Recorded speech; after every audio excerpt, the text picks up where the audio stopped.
মাঝে মাঝে শুনতে পাই ঘরবাড়ি আর বস্তি আগুনে পুড়ে হয়ে গেছে ছাই। এইগুলা ভাই আমাদের হাতের কামাই। এই শীতে গরিব মানুষগুলা কোথায় নেবে ঠাই?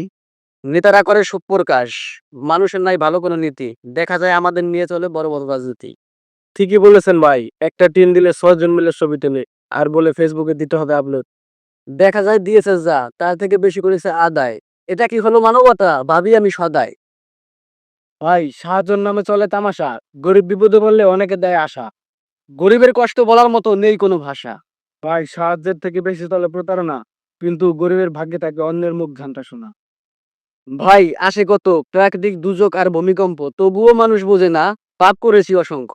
ঠিকই বলেছেন ভাই, কোনো জায়গায় শান্তি নাই, এক ভাইকে মেরে ফেলছে আরেক ভাই।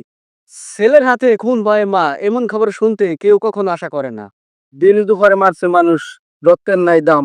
কিছু মানুষ চান্দা উঠায়, মানুষ মারে, এটাই তাদের কাম। কোথায় হারালো মানবতা, মায়া মহব্বত, মারার পরে আবার কেটে বস্তায় ভরে হাত। মানুষ নাকি শ্রেষ্ঠ জীব বলে সকলে, তাহলে তাদের দিয়ে এরকম কাজ কেমনে চলে?